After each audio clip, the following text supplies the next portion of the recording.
como depois, né? Ninguém poderá negar que aconteceu. O documentado estava o suficiente. Terá sido realidade? Ninguém poderá negar. Bom, então, boa tarde a todos. Sou Rogério Soares, sou professor aqui da Filosofia, do Departamento de Filosofia. E hoje tenho a alegria de trazer o professor Rafael de Paulo para uma palestra sobre a inteligibilidade da mecânica quântica e a filosofia. Nós já não nos conhecemos hoje pessoalmente, embora nós damos aula aqui na PUC, mas nunca nos encontramos. Fizemos um hangout pela internet, conversamos pela internet, mas ao vivo não, ainda não tínhamos nos conhecido. O professor Rafael é doutor em física. Tivemos alguns alunos em comum que me disseram que a sua aula é concorridíssima. Vários alunos meus foram alunos do professor Rafael que as aulas são concorridíssimas. Mas como? Tem alunos meus de engenharia, por exemplo, que fizeram algumas matérias de filosofia e falaram maravilha da sua aula. Eu concebi o projeto dessa palestra justamente porque o professor Rafael sabe muito de filosofia e tem uma perspectiva bastante interessante sobre os problemas da física contemporânea e que poderia nos ajudar a compreender essas questões. Para nós que estudamos filosofia, do Departamento de Filosofia, é tão difícil nós fazermos projetos conjuntos entre departamentos, e eu acho que essa é uma iniciativa que é necessária na universidade. Sem mais delongas, professor Rafael, e a sua palestra. Então, obrigado pelo convite. Para mim é uma grande satisfação poder falar desses assuntos. Eu ainda não tenho nenhum trabalho publicado nessa área, talvez demore um pouco, porque eu estou juntando uma massa muito grande de conhecimento e basicamente interpretação em filosofia de Aristóteles e São Tomás de Aquino. E eu já apresento logo esses dois principais filósofos, porque eu traduzi um livro, o livro é de 1995, então já quase velho, aí, de 20 anos, em que um autor, Wolfgang Smith, parece abrir um caminho de interpretação do que, afinal de contas, trata a mecânica quântica. Eu vou primeiro fazer uma exposição do problema, tal como ele é visto, encarado dentro do meio estritamente da física, algumas interpretações, as principais linhas de interpretação. Hoje em dia, obviamente, cada uma dessas linhas tem uma miríade infinita de subcorrentes, mas eu vou esboçar pelo menos as 4 principais, talvez uma quinta atitude frente também aos problemas que surgiram. Eu vou mostrar em que pé está essa discussão, que se arrasta aí já por quase... A discussão mais pesada se arrasta aí por uns quase 90 anos, mas já tem sinais de problemas há cerca de 100 e poucos anos. Primeiro, então, vou fazer uns 25 minutos, meia hora talvez, uma exposição, então, de em que pé está essa coisa, essa discussão no campo estritamente científico, dentro da física. Depois eu vou fazer uma incursão filosófica, mais propriamente filosófica, pelos gregos antigos, porque é daí que o Wolfgang Smith vai interpretar os achados da física moderna, não apenas da mecânica quântica. Ele dá ali uma chave interpretativa, que eu acho que é a principal contribuição dele,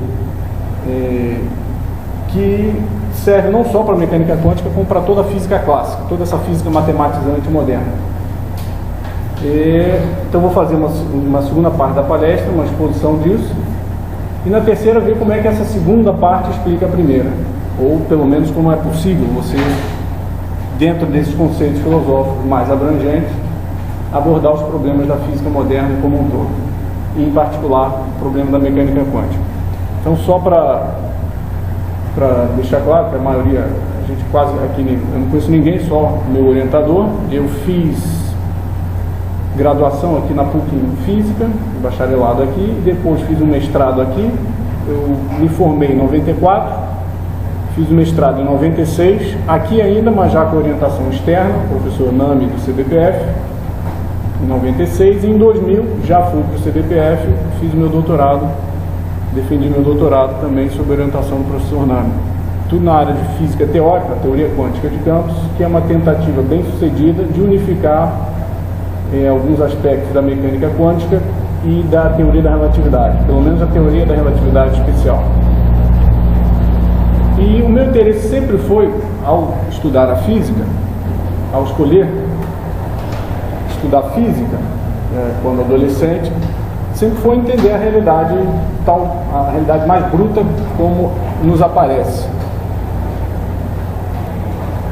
E muito entusiasmado com as conquistas da física matemática moderna, eu imaginei que ali eu poderia encontrar respostas a várias perguntas. Perguntas que sempre se fez e que eu também me fazia. Por exemplo, o que é matéria? Uma vez que você diz, por exemplo, se você é um materialista ou algo do gênero, a maioria das pessoas hoje que se julga materialista, você pergunta então o que é matéria? O sujeito, você vai ver que ele vai titubear, não vai dar nenhuma definição de matéria, mal vai conseguir apontar algum atributo do que ele chama de matéria. Se ele identificar algum dos mais de 30 atributos que São Tomás de Aquino atribui à matéria ao longo de toda a sua obra, se ele identificar um certo ali, você já tira o chapéu para o sujeito. Eu não estou falando, obviamente, também de pessoas apenas do nosso convívio, da nossa cosmovisão. Eu estou falando aí de leitura que a gente obtém através de prêmios Nobel, de Albert Einstein, Schrödinger, Heisenberg, Bohr e pessoas e físicos mais modernos, físicos e matemáticos mais modernos, sejam eles materialistas ou não. Eu não estou fazendo uma lista de materialistas. Estou falando que mesmo sendo ou não, eles não sabem circunscrever o que é o conceito de matéria. Então, o que é matéria? Sempre foi uma pergunta que me fascinou. O que é movimento? O que é espaço? O que é tempo? E eu tinha a impressão de que estudando a física e a matemática você ia ter resposta a essas perguntas. E o fato é que não. O fato é que você pode saber muito de física e matemática sem saber a que na realidade correspondem os conceitos matemáticos. Tanto que as correntes interpretativas da física quântica, as quais a gente vai entrar daqui a pouco, os resultados empíricos das fórmulas e dos experimentos, contra isso todo mundo concorda. Mas você vai ver no espectro desde um sujeito que afirma que aquilo é a realidade pura, até um sujeito que diz que aquilo não passa de um linguajar humano, daquilo que é possível a gente falar a respeito do mundo concreto, numa espécie de positivismo. Olha, daqui a gente pode falar, mas daqui para baixo o interior dos aconteceres, a gente não tem como abordar aquilo. Então, eu busquei isso na leitura de físicos chamados modernos, físicos da origem da modernidade, que dentro do meio da física a gente chama de física clássica, então Newton, Galileu, Descartes, Euler, Lagrange, tudo isso aí, séculos 17, 18, 19, dentro da física se chama isso de física clássica. Física moderna é século 20. Eu aqui vou falar o termo ciência moderna, juntando isso tudo num único conceito, num único grupo. Ora,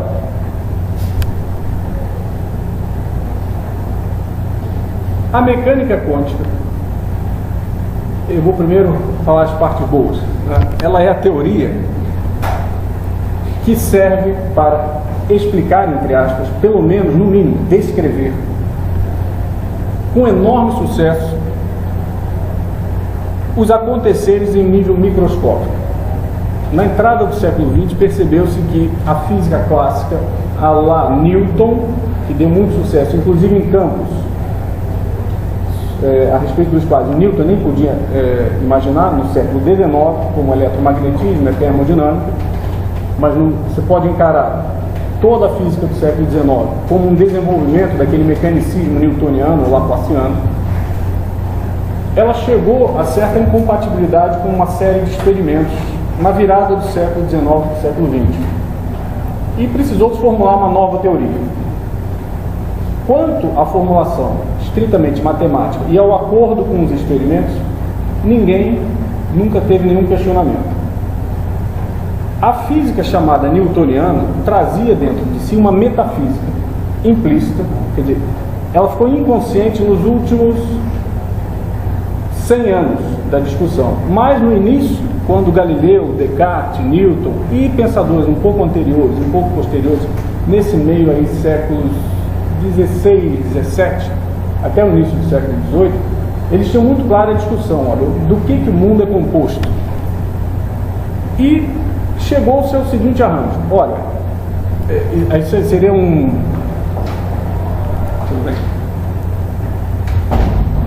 chegou-se ao seguinte arranjo. O mundo é composto de partículas que podem ser indivisíveis, certo? Muito pequeno, não sabemos o tamanho, mas no final das contas, se você quebrar um corpo, aquela velha pergunta dos atomistas, você pega um corpo, divide, vai dividindo, você vai chegar a um tijolo básico que constitui toda a matéria.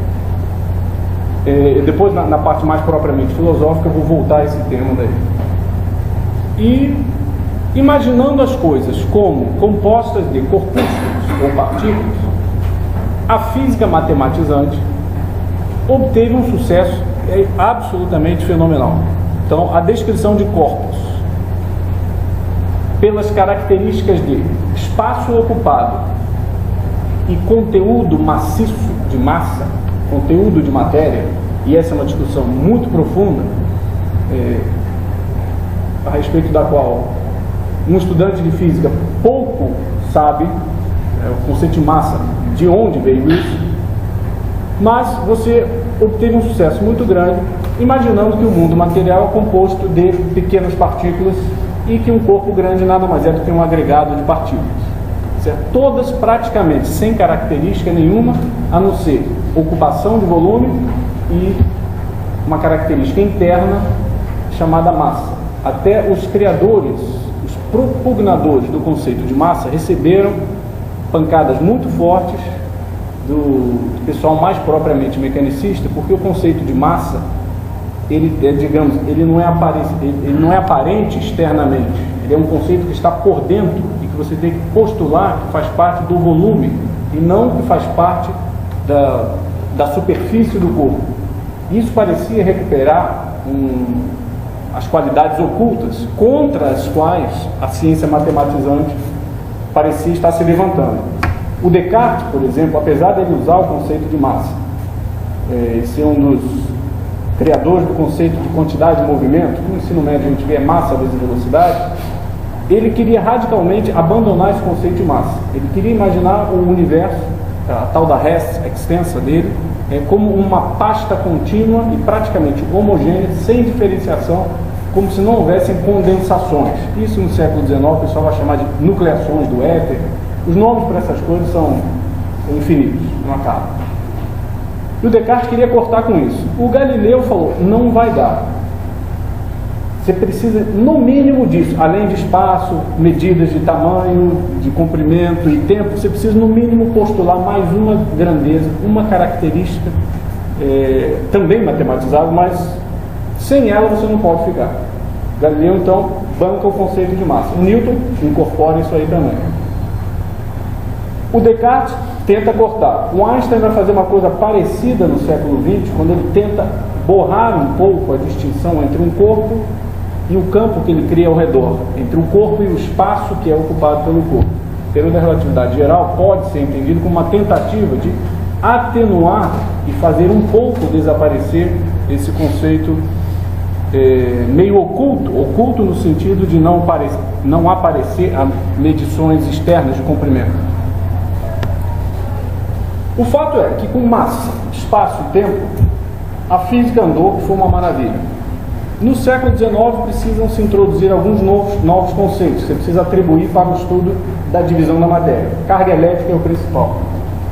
Aí surge mais uma coisa, olha, sem esse conceito daqui tem uma série de fenômenos que você não vai conseguir explicar.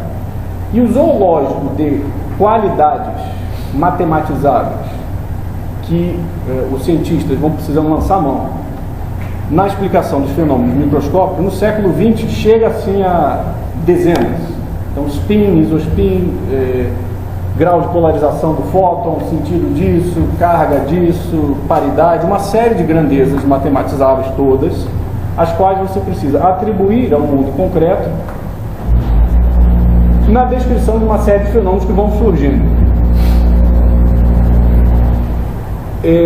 Mas, ainda naquele modelo mecanicista de massa, o sucesso foi tão grande, se espalhou para áreas de tipo eletromagnetismo, dentro da qual você precisou apenas acrescentar mais uma grandeza, chamada carga elétrica, eventualmente carga andando, carga em movimento, que chamaram de corrente elétrica. Na termodinâmica, mais um ou outro conceito, mas sempre imaginando a constituição da matéria como, não podemos dizer bolinhas, nem tinham acesso ao formato, nem imaginavam que formato nem de que tamanho seria, mas corpúsculos. A realidade do corpo macroscópico é composta de N corpos microscópicos. Só que esse tipo de explicação e as equações que as pessoas vão chegando não funcionam muito bem em determinados experimentos. Então, no início do século XX se acumula uma quantidade formidável de experimentos, já no final do século XIX também, que precisam de um novo tipo de explicação. E a teoria fica pronta, e com alguns passos que eu vou brevemente relatar aqui. Em 1925, Werner Heisenberg, que tinha então 23 para 24 anos, ele faz uma interpretação, uma descrição matemática de vários fenômenos luminosos. São a emissão de luz feita por átomos, que já estavam sendo estudados aí há mais de 100 anos. Fraunhofer e um monte de gente no início do século XIX já estava vendo espectro de luz de diversos elementos químicos. O Heisenberg encontra o que ficou conhecido como mecânica matricial, que é um jeito de relacionar os níveis de energia atômica, que o elétron, hoje em dia, eu vou precisar usar esses conceitos pelo menos da química do ensino médio, né? O núcleo atômico e os elétrons que podem pular para estados excitados. Quando ele pula, ele fica durante um tempo curto num estado excitado e volta a um estado mais fundamental, emitindo uma partícula de luz. Ficou conhecido como fóton. O fóton já era reconhecido há cerca de pelo menos 20 anos. Em 1905, essa hipótese para a luz, essa hipótese corpuscular para a luz vai ficando sedimentada. E o Heisenberg descobre então a mecânica matricial. Na última semana de 1925, veio uma segunda formulação disso, daqueles mesmos fenômenos, que é feita por Erwin Schrödinger, que é um físico austríaco, que encontra uma equação que parecia tocar mais de perto na ontologia, no que de fato está ocorrendo ali embaixo. A mecânica matricial do Heisenberg, anterior ainda, parecia ter um cunho muito positivista, no sentido de que ela só dava conta de... você não sabe exatamente o que está ocorrendo, mas você observa os resultados dos experimentos, você conecta os números que saem dos experimentos de tal maneira e encontra uma equação para isso. Essa é basicamente a mecânica matricial. Eu vou fazer um parênteses nisso, porque o Heisenberg depois vai fazer uma outra contribuição 2 anos depois, 1927, que mata de vez as pretensões daquele materialismo lá século XIX, de um corpúsculo atualmente existente o tempo inteiro, que tem uma trajetória. O Einstein, meio assustado com isso, ainda em 27, quer dizer, já em 1927, o Einstein aí já estava para completar o que? Quase 50 anos, sai para conversar com Heisenberg. E fala, mas você acredita mesmo que o homem não possa ter acesso ao quid, ao que está lá embaixo? E o máximo que a gente tem acesso seria a medições de fenômenos, a resultados, a cliques numa tela de computador, por exemplo, não existia, mas a cliques num computador, a cliques ou emissões cintilares de tela numa chapa fotográfica. E o Heisenberg fala o seguinte: ué, mas não foi mais ou menos isso que você fez com a relatividade especial? A relatividade especial não quer dizer, não entra no mérito do que é o espaço e tempo, mas apenas como você mede espaço e tempo. São relações de medidas de réguas e relógios. E o Einstein fica quieto, porque do ponto de vista matemático, ele já estava se convencendo de que a teoria realmente não podia passar para esse mundo, para uma descrição mais profunda de o que está ocorrendo. E numa troca de cartas com um físico sueco chamado Oscar Klein, isso já na década de 40 e 50, o Einstein continua batendo nisso, mas não é possível. O homem deve ter um acesso mais profundo ao quid, ao que está acontecendo ali. E o Oscar Klein joga isso na cara do Einstein também. Mas não foi isso que você fez? O Heisenberg não falou isso para você? E o Einstein fala: mas uma boa piada não deve ser contada duas vezes.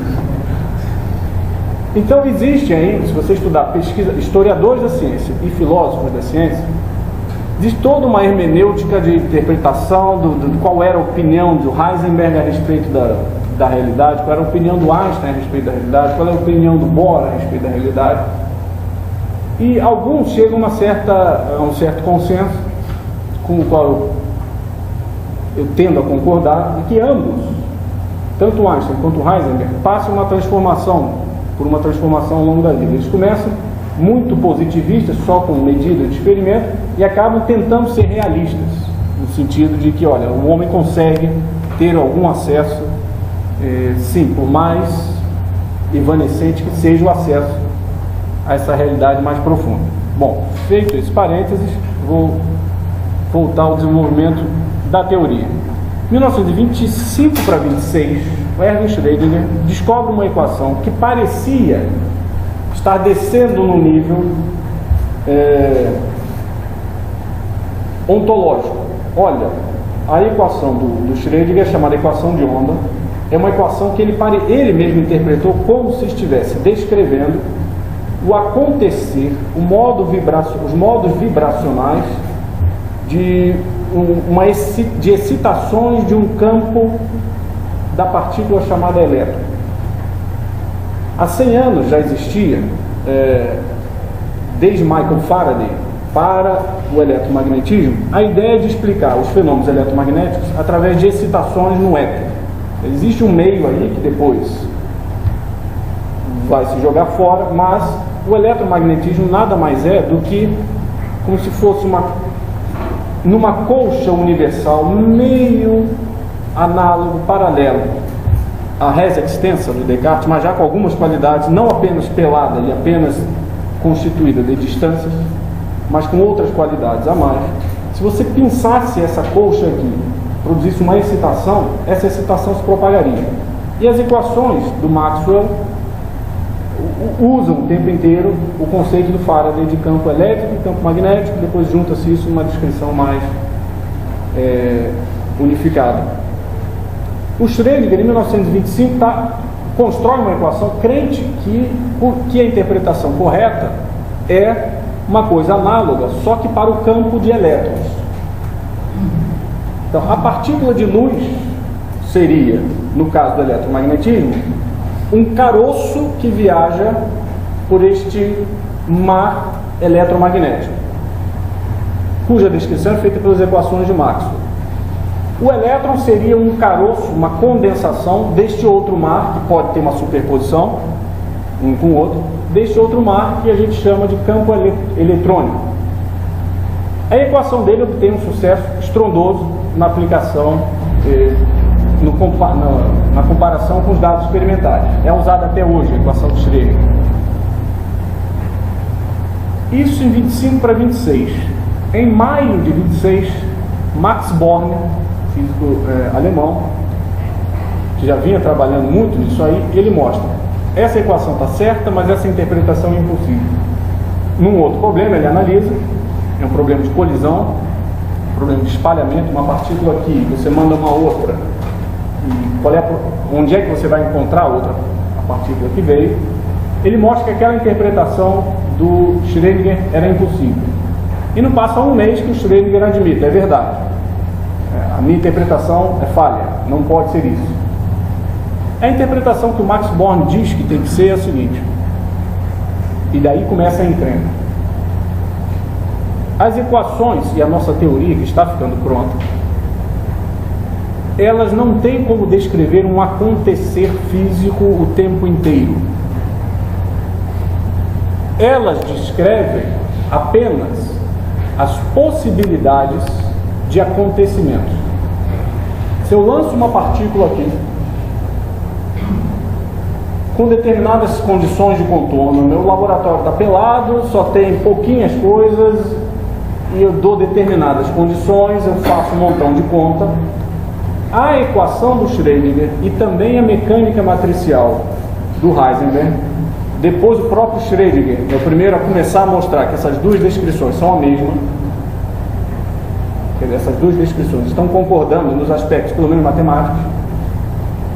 Essa teoria não pode descrever o que, se você lança uma partícula num ponto, o caminho e a trajetória que essa partícula vai seguir o tempo inteiro, como estava ocorrendo até então com a mecânica newtoniana.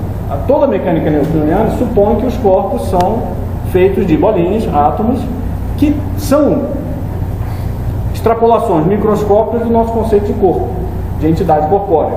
É um negócio que ocupa um lugar no espaço e que em cada instante de tempo tem rastreavelmente possível a sua posição conhecida.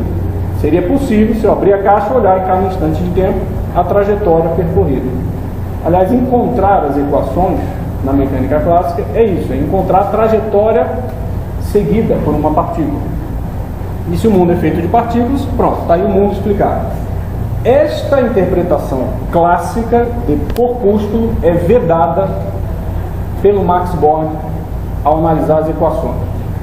Ele fala, isso é impossível. As equações não estão descrevendo um acontecer o tempo inteiro. Mas, dadas as condições de um determinado experimento, ela descreve um montão de coisas. Não chega tão profundo quanto isso, mas já é um negócio de tirar o chapéu. Ela descreve o quê?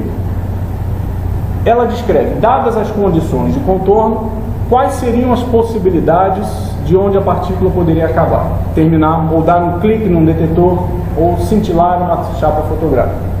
Vamos supor aqui que a partícula sai da posição X, você trabalha nas equações e encontra o seguinte: ela só pode ser encontrada nas posições ou A, ou B, ou C. E a equação te mostra isso.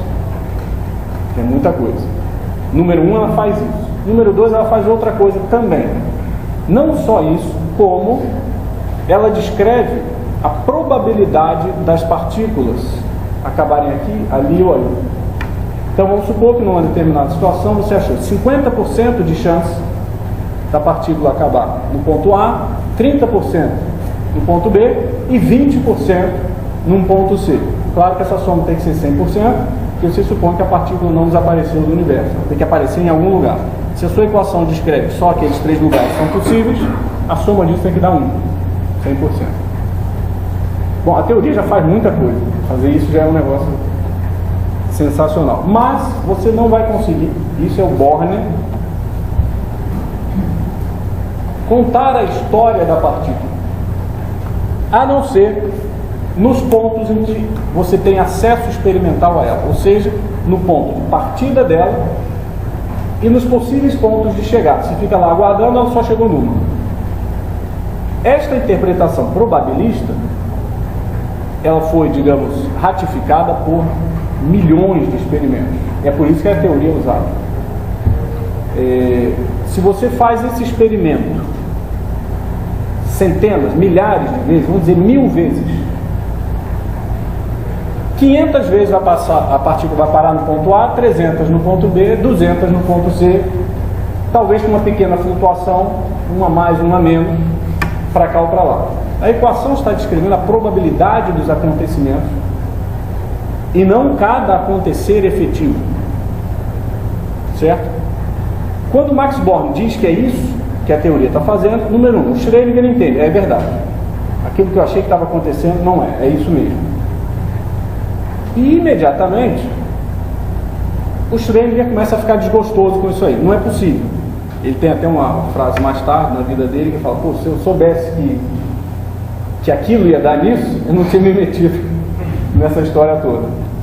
O Einstein também se levanta contra isso. Pô, mas o acesso humano à realidade, e pior, porque se você imagina que a realidade macroscópica é feita do mundo microscópico, a realidade mesma não é nós, a realidade é as bolinhas que nos constituem. Então, se você não tem a certeza sobre aquilo ali, como é que você pode falar do mundo como um todo? O Einstein se rebela contra isso junto com Schrödinger. E o Louis de Broglie também faz isso. É um sujeito que dá uns passos fundamentais nos anos anteriores à teoria ficar pronta. E tem toda uma história do debate dos chamados erroneamente realistas, essa escola a lá física clássica, corpúsculo o tempo inteiro andando, e o que ficou, digamos, como a interpretação canônica e mais aceita da teoria, que é a chamada interpretação de Copenhagen. Copenhagen por quê?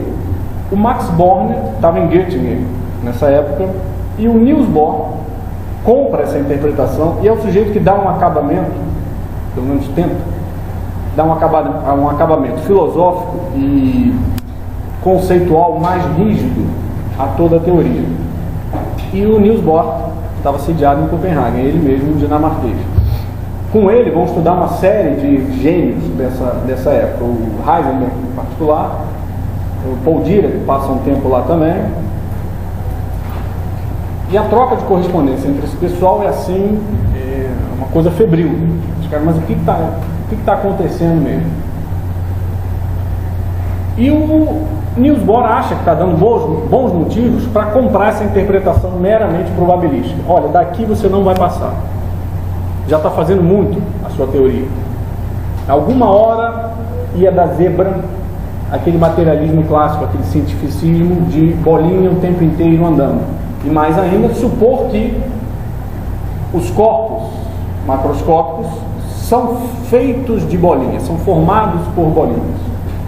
Então, essa hipótese é forte demais e não surpreende que algum dia dê zebra. E está aqui a zebra. Isso é o Niels Bohr, faz um esforço muito grande para tentar explicar isso. Muita gente fica insatisfeita. Tem alguns encontros, e outros são trocas de cartas, e alguns encontros pessoais do Bohr com Einstein, em que o Einstein rebate, fala, não é possível. E o Niels Bohr sempre acaba convencendo o Einstein. Olha, é assim, a teoria está dizendo isso. Primeiro, o Einstein passa alguns anos acusando a teoria de inconsistência. Olha, ela permite falar alguma coisa e permite negar a mesma coisa. E o Niels Bohr mostra para ele, não, a teoria não está dizendo isso. Aí o Einstein se convence, tá bom, então a teoria não é inconsistente. O Einstein fica satisfeito quanto a isso. Depois ele acusa a teoria de incompleta. Em 1935, com um artigo famoso. E o Niels Bohr replica na mesma revista com um artigo com o mesmo título do artigo do Einstein. E diz, não, daqui você não passa, a teoria já está completa. Daqui você não vai passar, desse nível descritivo probabilístico você não vai passar. Isso aí que você está querendo é impossível. E a discussão fica nesse pé, mais ou menos uma questão de gosto, durante algumas décadas. Gosto por quê? Uns vão dizer, como Niels Bohr, então a escola de Copenhagen é Niels Bohr, mais ou menos, tem uma série de divergências, mas Niels Bohr, Heisenberg, Paul Dirac, Pascual Jordan, uma série de outros, Wolfgang Pauli, vão dizer, esse sonho do Einstein, do Schrödinger é maluquice, já acabamos, já derrubamos isso aí. O máximo de acesso que nós temos é probabilístico. E contra isso ficava o Einstein dizendo, não é, deve existir uma realidade mais profunda, a qual simplesmente a gente não consegue acessar, mas que no fundo deve existir. Até os meados da década de 60, é uma mera questão de gosto, você dizer, parecia ser uma mera questão de gosto na cabeça de muitos. Você dizer, olha, é probabilístico em si e a natureza é estruturalmente imprevisível. Cada vez que você tenta apertar uma coisa aqui, ela foge do seu controle. Ou você dizer, ela é determinística e não indeterminística. Ela é determinística, mas você não tem esse acesso àquilo ali. Parecia uma mera questão de gosto. Na década de 60, na verdade já havia resultados matemáticos um pouquinho anteriores. Na década de 50 tem um sujeito que, na área da matemática, o Gleason, que ele descobre lá um teorema.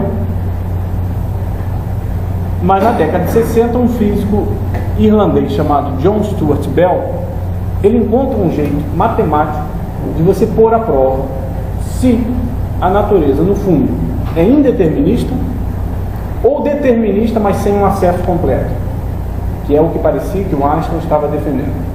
O Einstein parecia estar dizendo o seguinte: olha, a gente só obtém resultados probabilísticos por uma falta de acesso, meio experimental, talvez não seja experimental, mas talvez seja, mesmo que a falta de acesso seja estrutural, o mundo em si apresenta um determinismo. Essa é mais ou menos a opinião. É você levar o mecanicismo do século XVIII e XIX para dentro da mecânica quântica, que é o que o Einstein e o Schrödinger estavam tentando fazer. O John Stuart Bell encontra um jeito de pôr à prova matematicamente isso. Olha, deve existir uma sequência de experimentos, um tipo de experimento, em que se o resultado der tanto, a natureza é indeterminista estruturalmente, realmente. Ou, se der outros resultados, tudo é numérico, obviamente, são resultados, contagens, ou graus de polarização, ou coisas parecidas. Se der outro resultado, tipo de experimento, o dia que for possível realizá-lo, se der outro resultado, nós concluiremos que sim, a natureza tem uma estrutura determinística o tempo inteiro, mas nós não temos acesso, certo? Ele formula esses teoremas. Na esteira desses teoremas vem uma sequência assombrosa de outros teoremas parecidos, que são conhecidos todos como desigualdades de Bell. Desigualdades porque a teoria,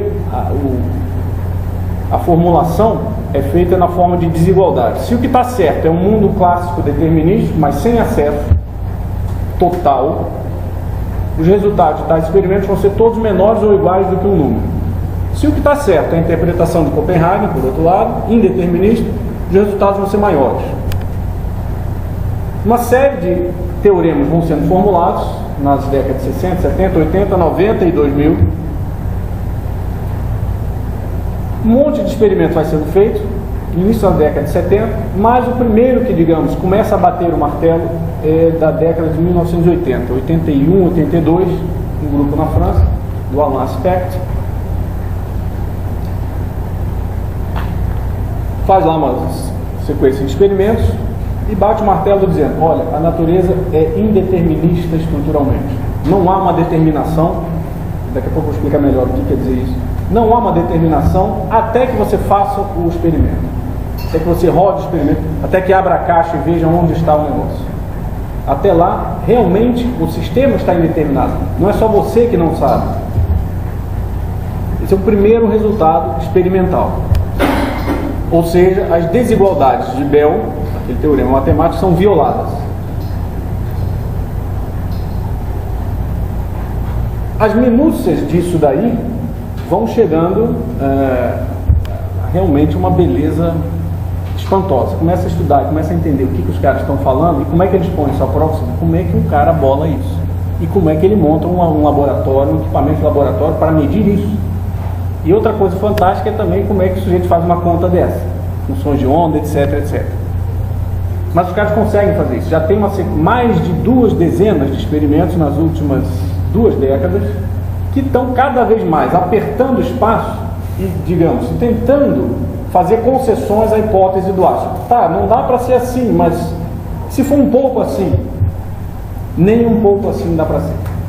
Todos os experimentos vão mostrando, olha, não dá. Aquela imaginação de que o mundo é composto de bolinhas o tempo inteiro atuais, o tempo inteiro presentes, como se fossem corpos o tempo inteiro presentes, isso está vedado de uma vez por todas. Então a natureza é estruturalmente, neste sentido aí, indeterminista. O que quer dizer isso? Eu vou dizer isso na minha linguagem, nas minhas palavras. Você não tem o direito, a teoria diz isso, as contas dizem isso, de dizer que se num experimento desses o resultado deu X, ou A, está falando A, B, C, se deu A, você não tem o direito de dizer que é porque imediatamente antes já ia dar A. Já tinha uma coisa, ó, se a partícula bateu em A quando eu vi, eu abri lá a caixa, só uma das 3 posições tem a mancha, então a partícula foi lá.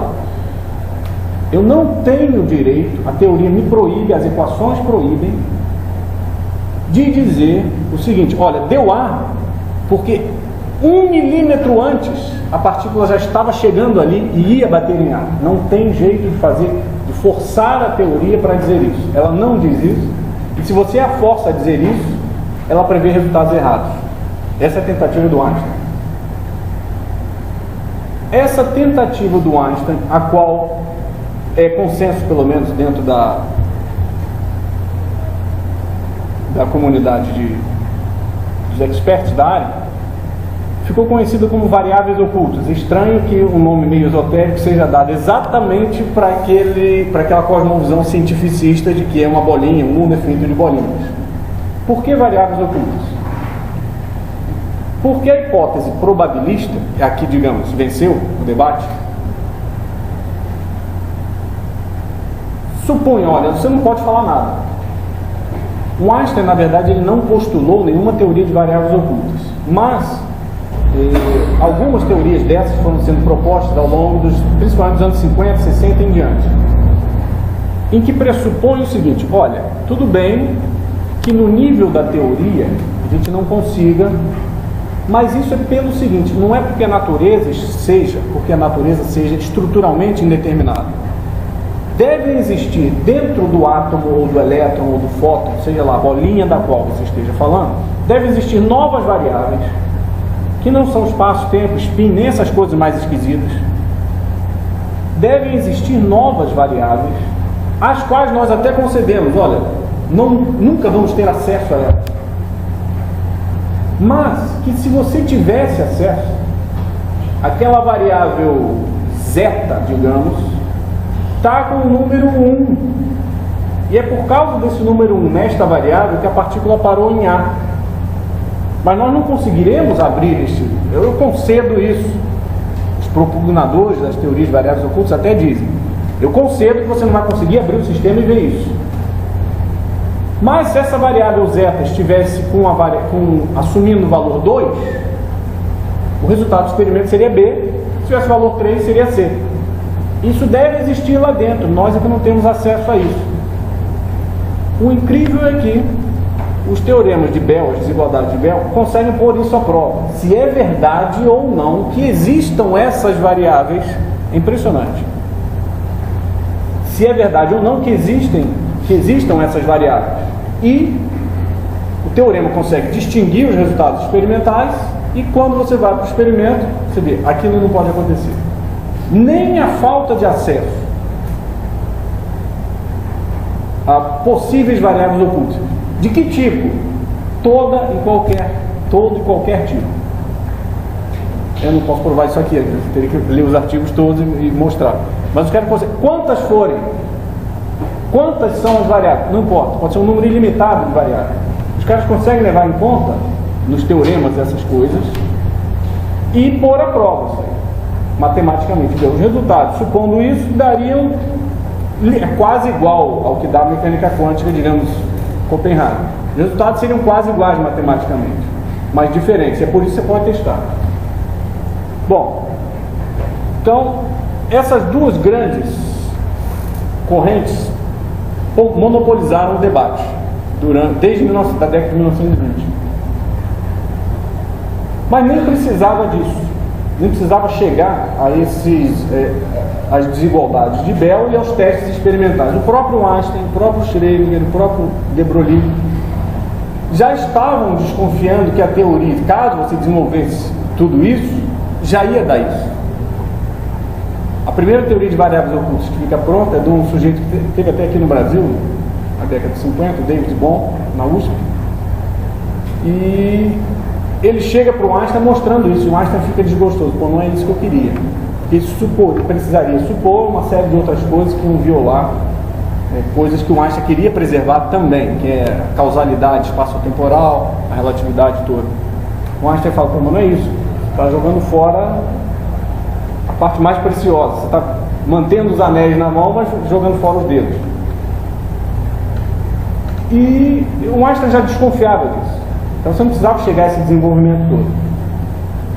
Ora, são essas duas principais que monopolizam o debate, mas no meio disso, com o horror deste indeterminismo estrutural, surgem mais duas correntes, pelo menos interpretativas, nesse meio tempo. Essas bem absurdas.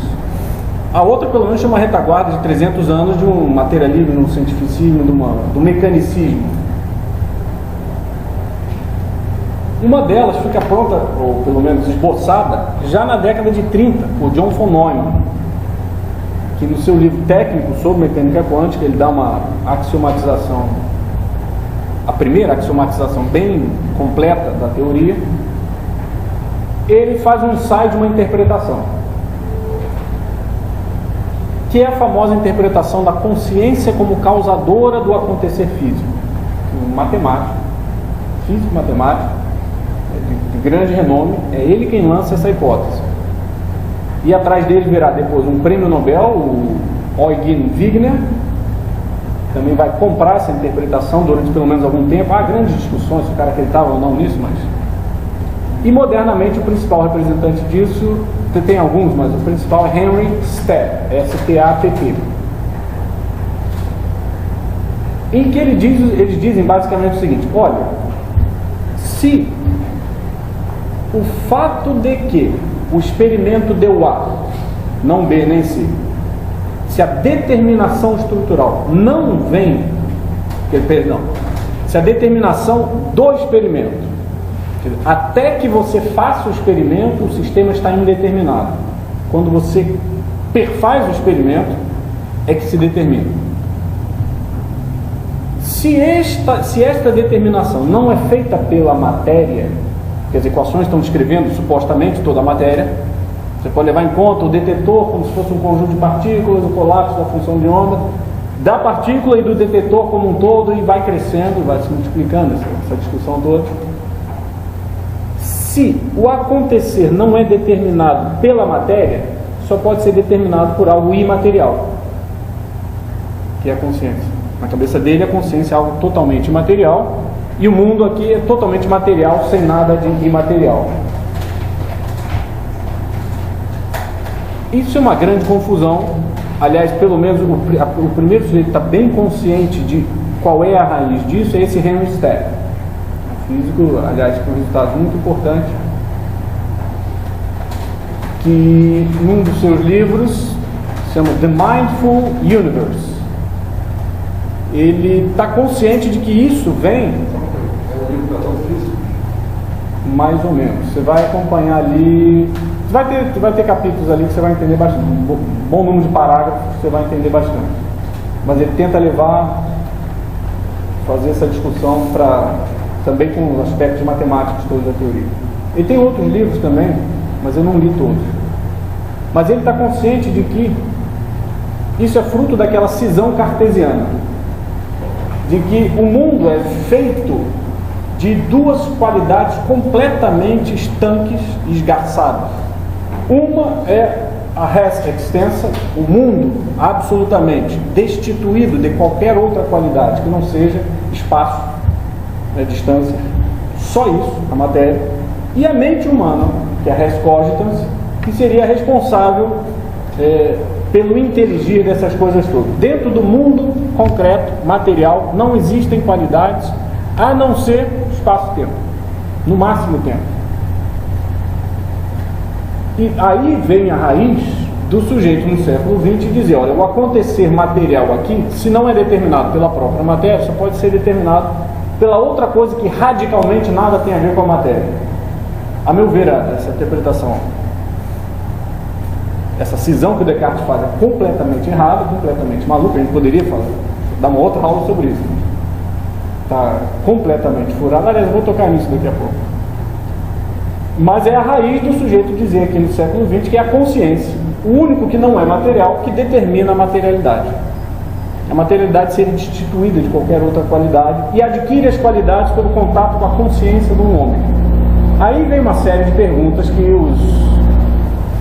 os oponentes dessas interpretações vão fazer, mas precisa ser um sujeito com doutorado em física? Essa consciência tem que ser um cara que saiba do que está acontecendo. Pode ser um gato tem consciência nesse sentido? Ele veria o cintilar da tela? E essas discussões se multiplicam assim. Então essa seria a terceira, mas é muito falada e muito deixa um flanco aberto a um misticismo estúpido, misticismo assim de baixíssimo nível. O problema não é o misticismo, o problema é o misticismo baixo. E, bom, essa seria a terceira corrente. Então, a primeira é que, digamos, venceu o debate. A segunda é a que perdeu o debate, mas com o horror da que venceu, o pessoal já vendo, pô, isso daqui vai ganhar, então o motivo do colapso da função de onda tem que ser imaterial. Essa é a terceira. É a consciência como causadora do acontecer físico. E a quarta, eu tenho que falar, porque a gente está numa época de decadência intelectual. Não parece, mas estamos. A comunidade de físico teórico, são pesquisas que eu vi há 4 anos, feitas pelo Departamento de Sociologia da Universidade de Cambridge, com físicos teóricos. E também tem encontros sobre fundamentos de mecânica quântica, em que o pessoal fala, qual é a sua interpretação? Além das 4 que eu vou falar, dessa quarta também, tem mais zilhões, mas todas podem, de alguma forma, se você forçar um pouquinho, ser encaixada em uma dessas 4. E a interpretação que tem ganho mais adeptos é muito maluca. Ela diz, não sem motivo, tem um motivo, mas é um motivo desse tamanho. O cara quer engolir o mundo dentro do motivozinho dele. Mas o cara diz o seguinte, olha, se a teoria prevê que os aconteceres podem ser A, B e C, então vão acontecer A, B e C. Aí você, como? Se eu lancei uma partícula, vão surgir 3? Eu falo, não. Você só vai ver uma neste universo. Automaticamente vai se criar uma ramificação do universo. Deutsch é um sujeito brilhante. O cara faz artigos, faz coisas em física, brilhante, mas ele não sabe o que está falando. Nesse sentido mais alto. Nesse sentido mais alto. David Deutsch, o primeiro sujeito que postula isso aí na década de 50, o Hugh Everett, numa tese orientada pelo John Archibald Wheeler. Wheeler compra essa tese, mas depois ele muda de opinião várias vezes ao longo da vida. Ele fala, isso aí é muito esquisito. Então, automaticamente criam-se 3 universos. Igualzinho a esse daqui, só que o resultado do experimento deu B e no outro universo deu C. Claro que a teoria está protegida contra a interferência entre universos. Você não pode provar que ela é verdadeira, você não pode refutar essa teoria. O que a exclui completamente do campo científico, né? Você não pode refutar isso aí, nunca vai ter acesso a isso. Eles acham que tem algumas, estão buscando interferências entre o universo e tentando medir isso. Eles podem medir, mas não vai ser isso. Podem medir alguma coisa, mas certamente não é uma interferência entre o universo. Tem 3 opções, né? 3? Tem as 3 opções, A, B e C. Se a partir do momento que no universo vai A, vai B, vai C, os universos não são mais iguais. Não, pois é, eles se ramificam aí. Então tem milhões de universos. Aí também tem um montão de perguntas que os oponentes vão fazer. Existe um só até o momento, ou estão vários paralelos iguaizinhos até aquele momento, e aí cada um se distingue só por isso? Mas isso é um dos experimentos. No dia seguinte você faz mais 10 experimentos, cada um ramifica em 3, ou sei lá em quantas possibilidades diferentes, E a pergunta é, já existiram desde do Big Bang, ou dos infinitos Big Bangs, os infinitos universos? E eles vão se ramificando aos poucos? É claro que tem um montão de piadas aí, são piadas excelentes, mas no fundo, o cara perdeu o controle. Ele perdeu o controle. Isso é muito comum na história dos últimos 400 anos. O sujeito descobre um negócio sensacional numa coisa, numa área, num campo, e quer engolir o mundo com aquilo. Então, o mundo é feito de bolinhas. O mundo é tudo matemática. O mundo é tudo linguagem. O mundo é tudo vontade de poder. O pior é que esses aspectos existem. O mundo é classes sociais, luta de classe. Só isso? Não é possível. Cada sujeito que descobre um negócio quer engolir o mundo. O mundo é só psicologia. Porque afinal de contas somos nós que estamos falando. Então é só discurso. Bom, o fator hipnótico é que são parcialmente verdade. É por isso que um sujeito inteligente acaba escorregando numa dessas. Então, o motivo físico para o sujeito dizer isso existe lá, é um cantinho, é um motivozinho razoável. O sujeito supor uma maluquice dessa, mas é muito fraco quando você confronta isso com o resto das evidências inteiras. O cara joga fora o resto do universo inteiro, o mundo inteiro das suas percepções diárias, para ficar com um cantinho, né, do mundo. Bom, eu vou fazer agora um preâmbulo. Até que... Esse indeterminismo em relação Indeterminismo em relação a qual dos resultados A, B ou C vai ocorrer, significa que ele não tem causa. Essa é uma boa pergunta. Ele é aleatório ou que tem uma causa que é quase simultânea ao outro? É uma boa pergunta. Do ponto de vista estritamente científico, tal como o cientista hoje vê a sua ciência, o que você teria que dizer é que não tem causa. Quer dizer, é causado naquele instante. Mas não é aleatório. É aleatório. 50, 30, 20. Não, bom, não tão aleatório assim. Tem alguma coisa. Tem, se você fizer milhões de experimentos, vão casar com aquelas probabilidades previstas pela teoria, dentro de margens também estatísticas, de margem de erro estatística. Mas se você fizer uma vez só a experiência, você não sabe para onde vai. Tem alguns experimentos que estão filmados aí na internet. O cara que você vai ver um montão de pontos cintilando e não sabe o que está acontecendo, mas o sujeito está explicando o que está acontecendo. Então, do ponto de vista estritamente mecanicista, eu vou dizer melhor. Do ponto de vista mecanicista, é indeterminado. Absolutamente indeterminado. Essa é a conclusão do debate. Então não tem uma causa. Do ponto de vista mecanicista, não. Porque era o horror do Einstein. Ele viu, a teoria está dizendo isso, eu sou contra isso.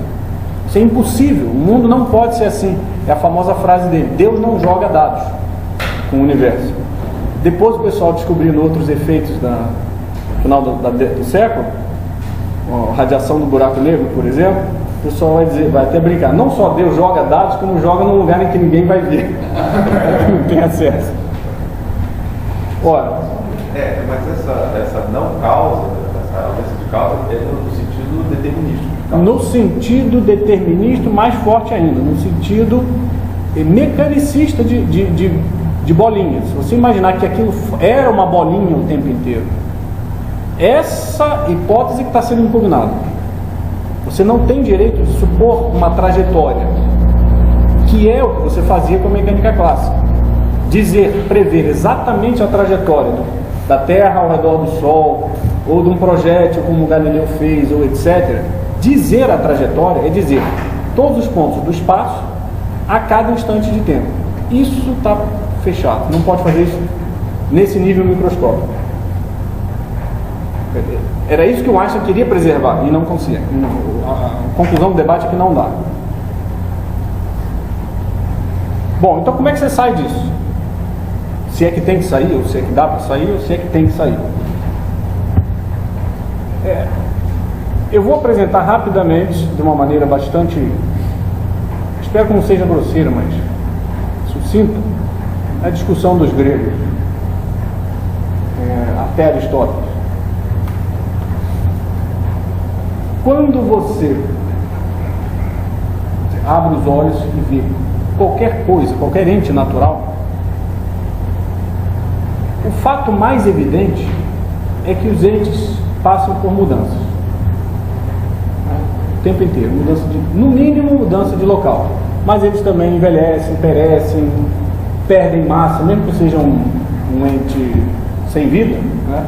Perde um pedaço de massa, tem um vento que corrói, corrosão, erosão, etc. Tudo isso está em constante fluxo. Na tentativa de dar conta disso, talvez não seja nem explicar, mas falar sobre isso, as primeiras hipóteses que são formuladas, fora os mitos cosmogônicos todos, que também têm seu conteúdo de verdade, são o que hoje em dia nós chamaríamos de materialistas. Eles vão para o polo puramente material. O Tales é o primeiro que vai dizer, olha, tudo é feito de água. Então, o celular, você, a cadeira, etc.,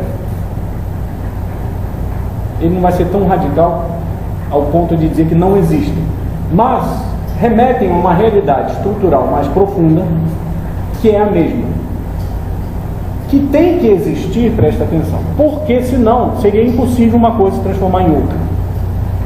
O fato de que a árvore morre e vai para a terra e é decomposta, não sei o quê, e vira outras coisas, significa que tem que existir alguma coisa mais profunda, de onde vem a árvore e de onde vem os vermes que comem a árvore, etc, etc. Um vai dizer que é a água, o outro vai dizer que é o ar. Claro que são nomes meio poéticos, são expressões ainda muito tentativas. Ele não estava querendo dizer a nossa água, né? A água de beber, obviamente não. Até a água era feita daquela água primordial que estava postulando. Depois vai vir o Empédocles e vai dizer, olha, não pode ser um, tem que ser 4. E o Heráclito vai perceber que você supor isso aí é você matar a mudança. Se você supuser que todas as coisas são no fundo uma mesma, você está dizendo, olha, essas coisas aqui são todas ilusão. E na verdade é só água virando água, virando água, virando água. Então não há transformação nenhuma. Apenas os teus sentidos é que têm acesso a coisas ilusórias, que você chama de Rafael, celular, mesa, mas que no fundo não são reais. Essa é a crítica do Heráclito. Vai dizer, olha, vocês estão jogando fora a mudança. Vocês estão indo para um polo explicativo que unifica tudo. Você perdeu a distinção de tudo. Ficou tudo, virou a mesma coisa. Certo? O Parmênides e o Heráclito vai dizer, olha, então a realidade mais profunda é que tudo flui. Ele não é tão radical ao ponto, ele tem aquelas frases, aqueles aforismos famosos, né, de que um homem não se banha 2 vezes no mesmo rio, porque quando ele volta lá, o rio já mudou, ele já mudou. Ele não foi tão radical quanto um discípulo dele, pelo menos Platão conta assim, o Crátilo, que o sujeito desiste. Qualquer fala sua, se tudo muda, qualquer fala é inútil. Porque falar é remeter a uma realidade permanente. É um conceito permanente, né, que, digamos, é mais fundamental do que a coisa que está sendo descrita. Falar o celular, falar a pessoa, mesmo que ela mude, o conceito dela não muda. Se você exagerar o dito de Heráclito, de que tudo flui, e é isso que um discípulo vai fazer, o cara se recusou a falar pro resto da vida, ele só contava o dedo. Claro que é uma piada também, né? Mesmo isso já é remeter ao mundo de essências, óbvio, mas pelo menos o cara era coerente, não enchia o saco dos outros. O Parmênides vai ficar horrorizado com esse exagero, pelo menos com essa interpretação exagerada, e vai dizer, não, só o ser é. As coisas existem imutáveis em si mesmo. Enquanto ela é ela e não outra coisa. Então só o que existe é o ser.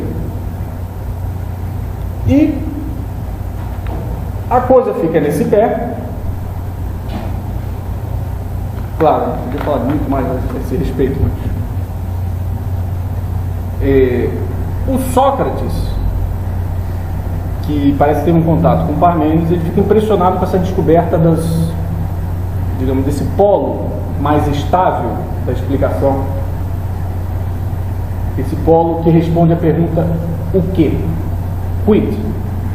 Aquela coisa é ela mesma, mesmo que ela possa mudar.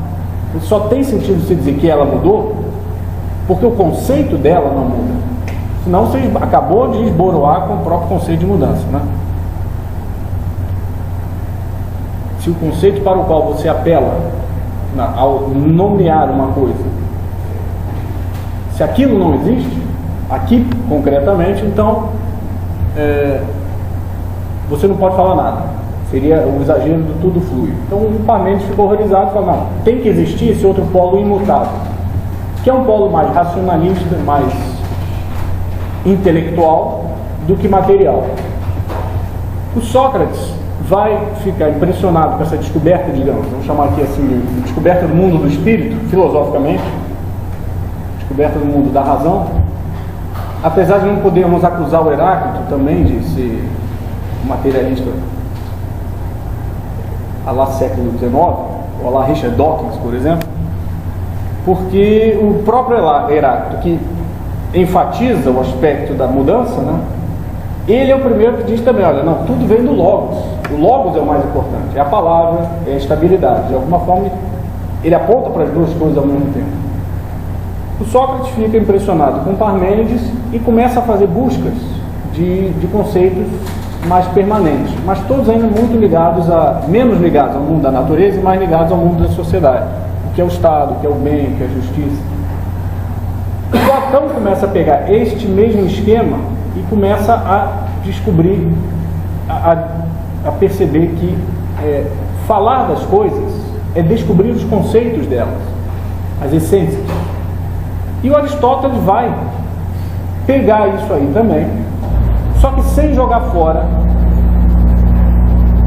quer dizer, o mundo da mudança. O Platão é acusado, talvez, pelo menos a interpretação popular que é dada de Platão é acusado de começar com o mundo sensível aqui, falar da garrafa, do celular, remeter às ideias dessas coisas, que são as partes estáveis e permanentes de algo que é instável e impermanente, e esquecer esse mundo daqui e ficar no mundo das ideias, o famoso mundo das formas platônicas. Platão é acusado disso. Tem muita gente que diz que não é isso que ele fez, mas é fácil entendê-lo assim. E o Aristóteles, todas as obras dele são construídas como uma espécie de discussão. Ele põe os problemas, põe as opiniões dos fulanos, dos sábios, dos caras que já tinham examinado o problema, e dá a cota de razão que cada um tem. E por baixo dessa discussão que ele monta na cabeça dele, ele procura descobrir o que deve estar implícito que os camaradas não tinham visto e que possa parecer ser de um jeito quando visto de um ponto de vista, de outro jeito ser visto de outro ponto de vista, de um terceiro jeito.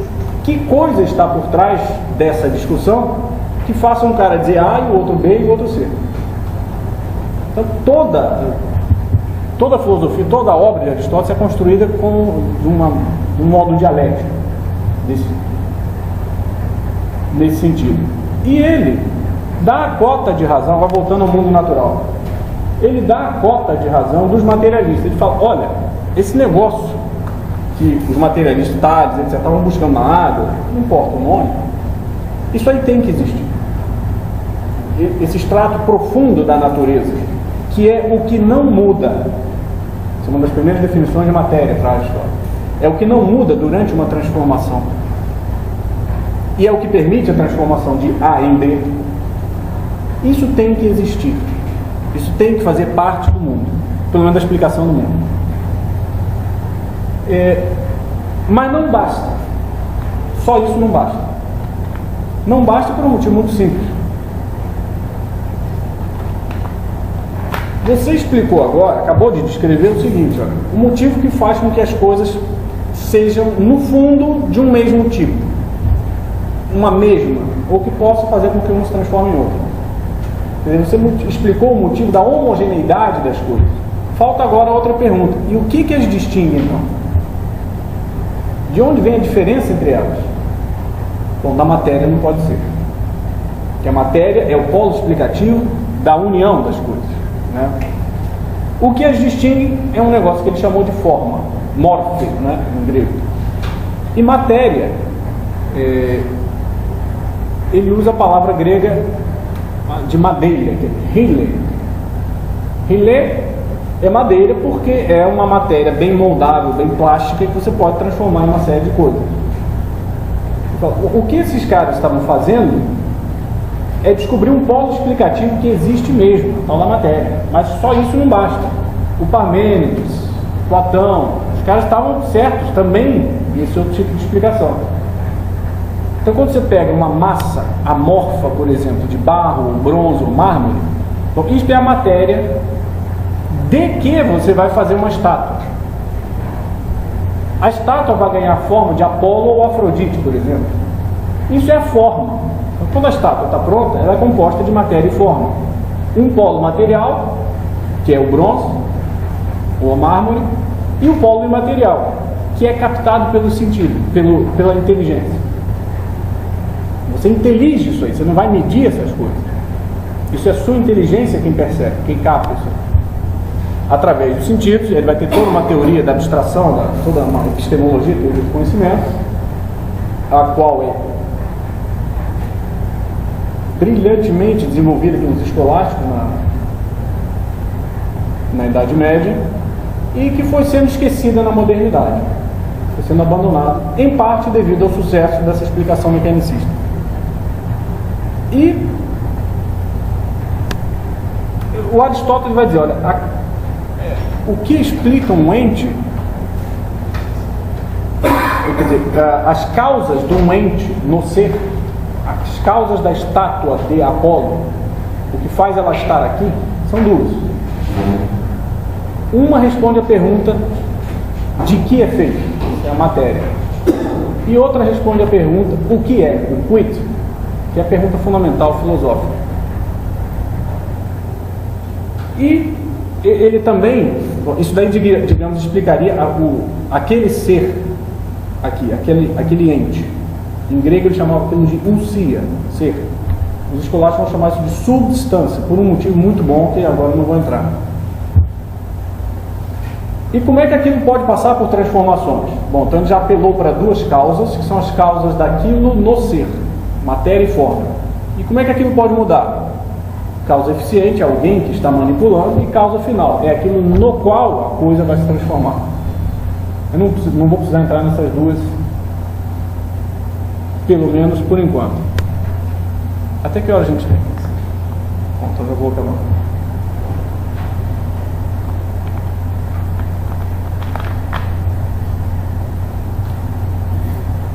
E o que isso tem a ver com a nossa história aí da mecânica quântica?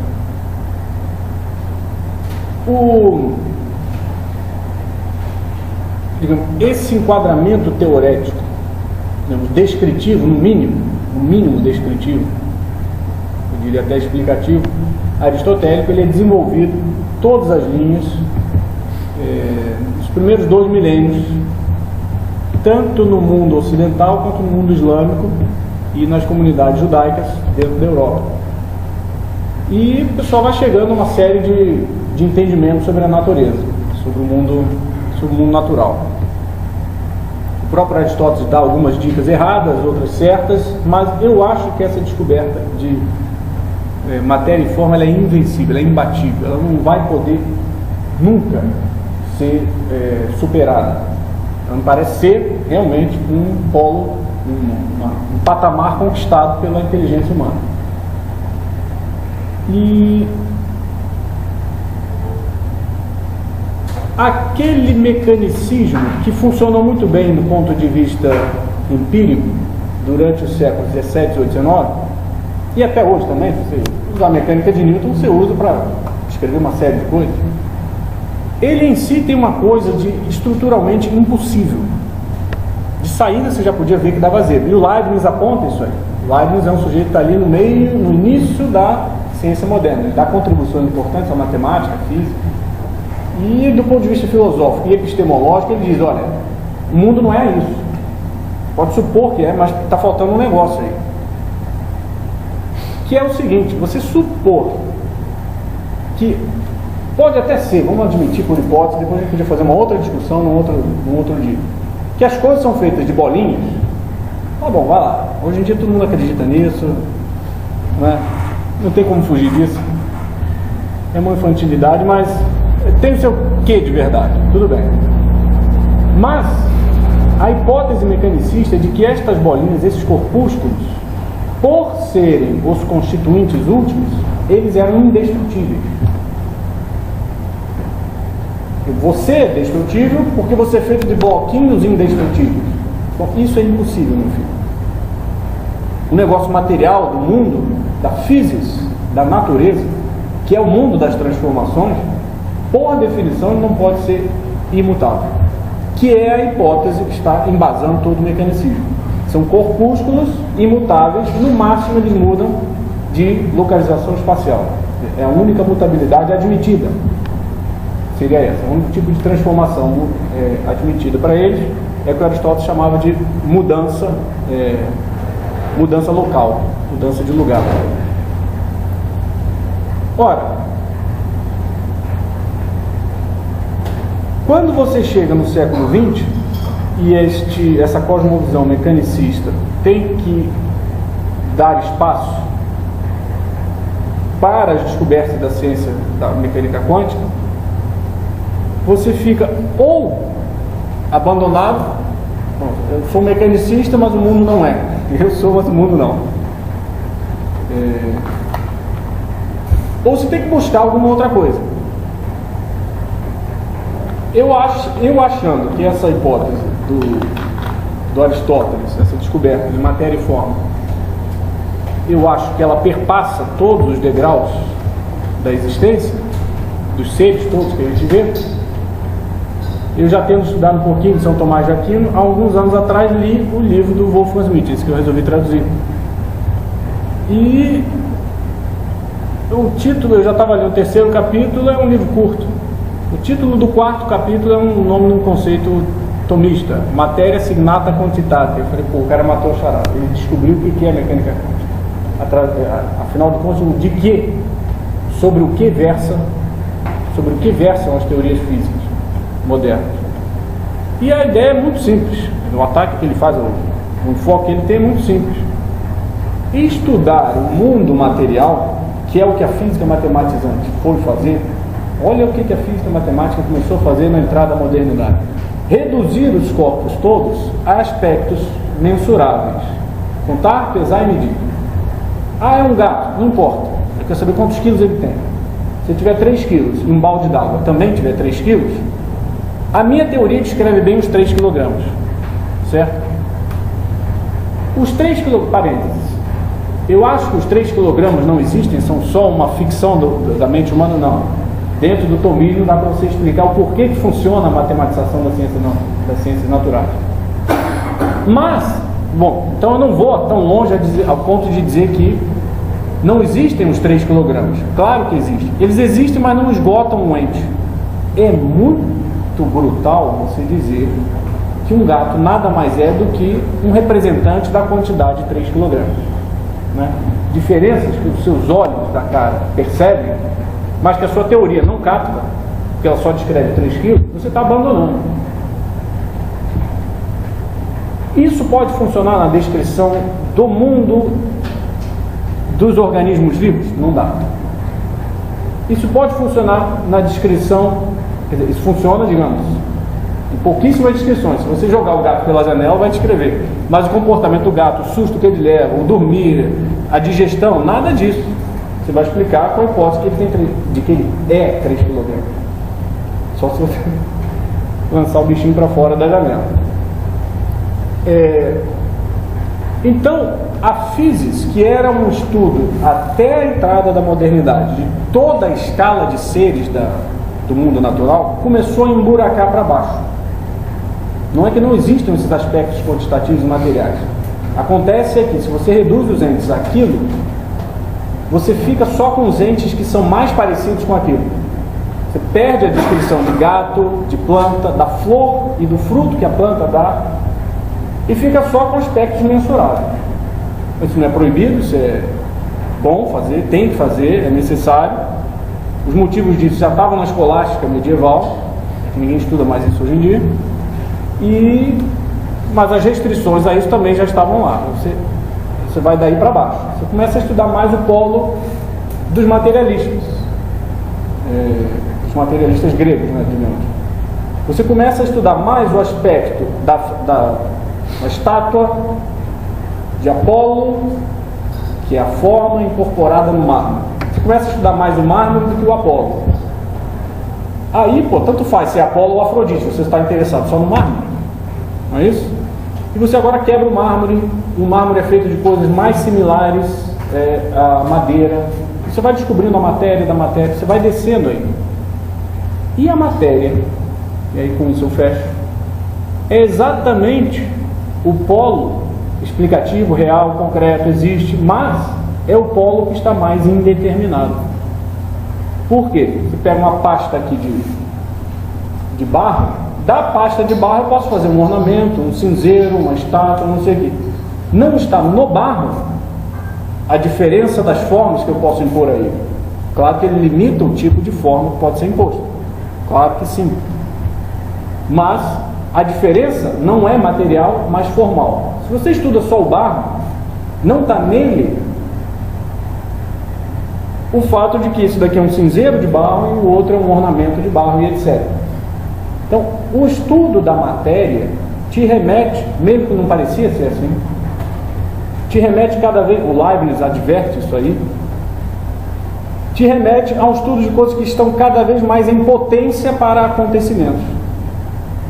E o estudo da matéria microscópica, na entrada do século XX, mostrou isso de uma forma cabal. Não surpreende que quando você estuda o átomo e as partículas subatômicas, elas estejam em potência, que é o termo que é muito usado tanto por Aristóteles quanto pelos escolásticos, para identificar, existe um paralelo entre matéria e forma e potência e ato, que é uma dupla de conceitos que tem um certo paralelo. Então não surpreende que as coisas lá embaixo estejam mais em potência mesmo, e de que elas não têm uma realidade concreta. O Wolfgang Schmidt é muito cuidadoso e ele cunha um termo. Ele faz uma distinção entre mundo concreto, que é esse aqui, o nosso mundo, e mundo físico. O mundo físico seria aquele que é estudado pelas equações matemáticas da física moderna. O mundo físico só coincide com o mundo concreto. O físico não é irreal, ele é real, mas não concreto. Faltam várias coisas. Concreto vem de concrécio, crescer junto. Não tem só aquilo. O gato não é só 3 kg. Ele tem 3 kg, ele é um organismo, ele é vivo, etc, etc. Então, ele faz uma distinção entre o mundo que as equações descrevem e o mundo corpóreo, que é o mundo concreto.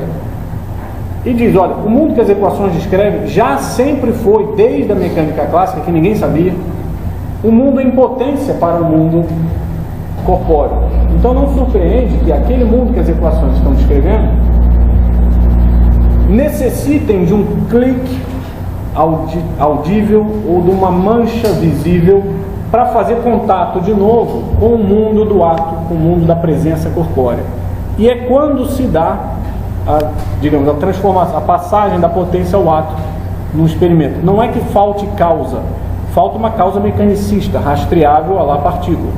A causa do colapso da função de onda, tecnicamente, ou a causa do acontecer efetivo, é a presença de um organismo corpóreo, de um ente corpóreo ali.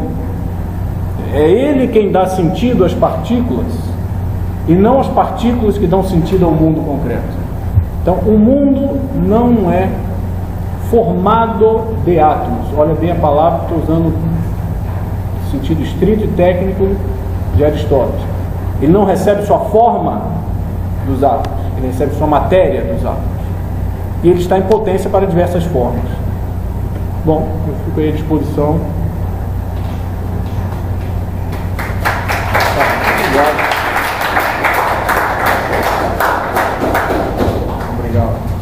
Pergunta? Questionamento? Pedras, tomates. Você podia repetir essa últimas frases? A solução? Da potência como não causa. Na verdade, é uma causa. Ela é uma das causas.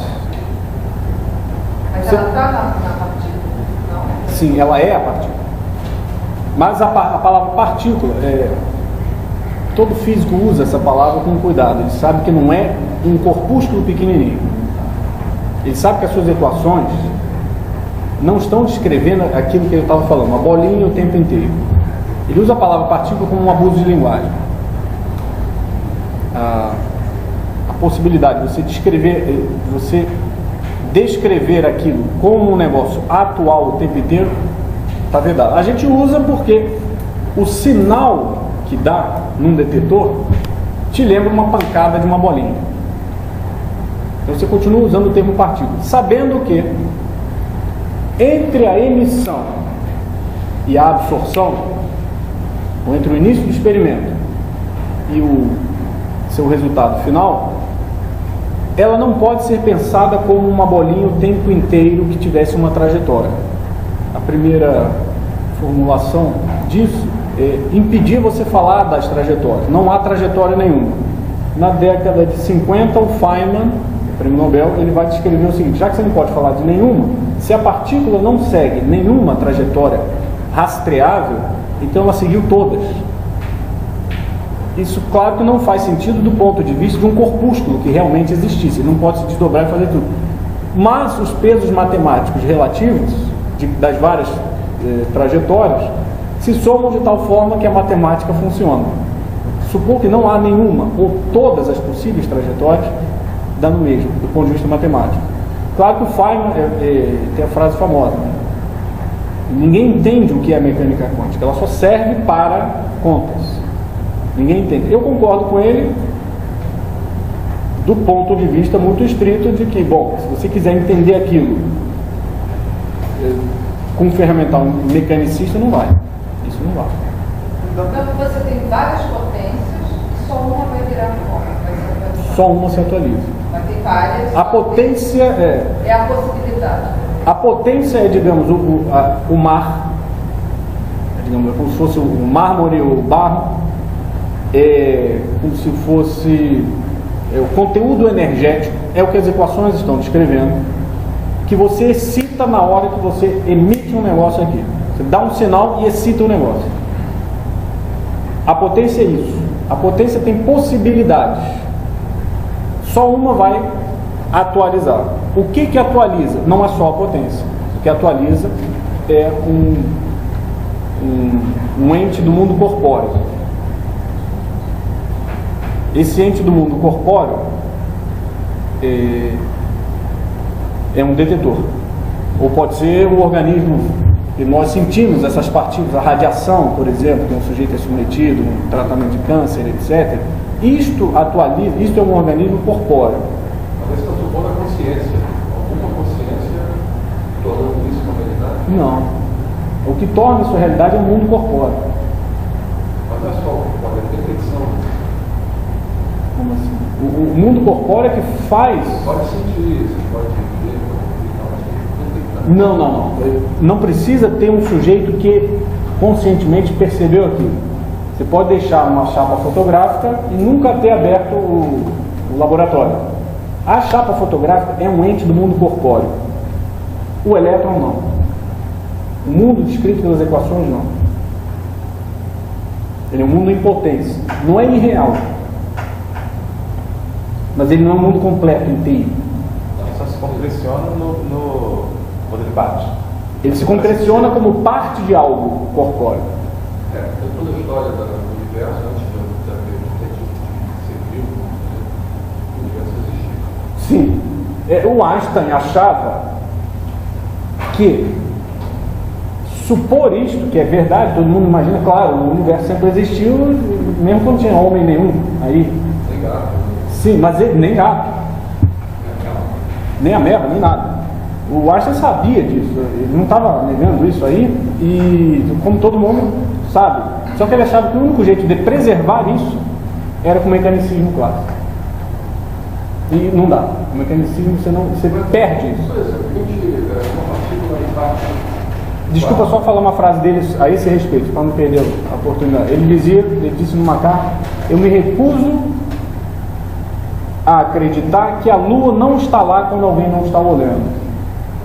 Né? Então, o que eu estou dizendo, que o Wolfgang Schmidt diz, me parece abrir o caminho para a interpretação disso. Aliás, não é só o Wolfgang Schmidt, eu já rastrei outros sujeitos que quase falaram o que ele falou.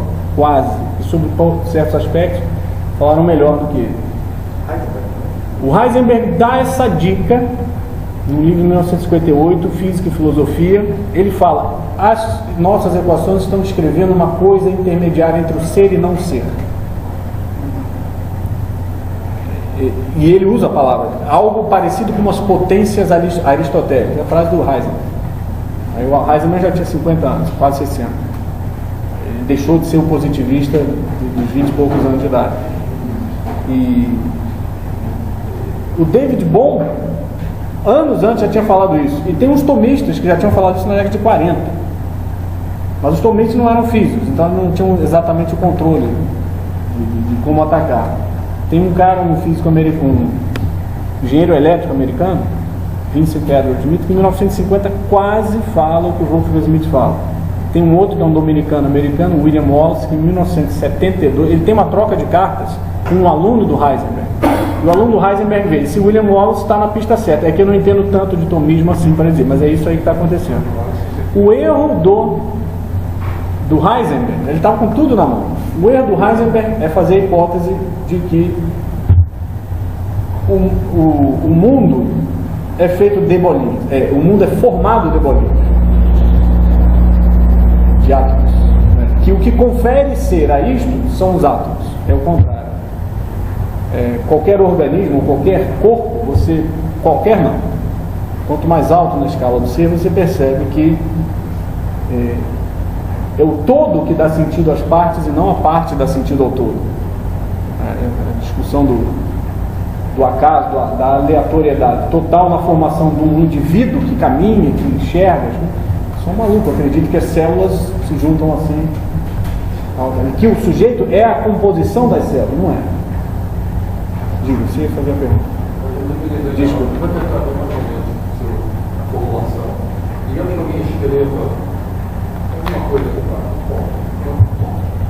o que ele vai chegar, o que o outro vai chegar, cada um vai chegar, diferente, vai ser diferente. Mas, uma vez o ponto estando lá, você pode dizer que é o mesmo ponto. Ou seja, levando em conta aquela questão da aleatoriedade, que quando você joga alguma partícula no anteparo, poderia estudar 50% aqui, 30% aqui, 20% aqui, mas lá vai estar primeiro do ponto. Sim. Você está me fazendo essa pergunta? Se isso é o resultado dos experimentos? Sim. Não, nos experimentos se ninguém veria a mesma coisa. Todo mundo vê a mesma coisa. Uma vez colocado naquele ponto, todos vão chegar ao mesmo. Sim. Os experimentos físicos de partículas. Uma vez você tem colocado a partícula no anteparo, acabou a aleatoriedade. Acabou a aleatoriedade. A aleatoriedade é o que as equações descrevem, é o meio tempo entre o disparo e a detecção. Ela descreve isso, mas ela não dá conta de por que foi A e não B. E não tem como você exprimir a teoria para dizer que para ela dizer isso. Isso é conclusivo. Você poderia formular, usando esse termo de bolinha, entre a emissão da bolinha e a chegada da bolinha, você poderia dizer que não se mantém a qualidade de bolinha, de ser bolinha, nesse meio tempo, por assim dizer, não se mantém uma qualidade de bolinha e por isso você não pode falar de uma trajetória.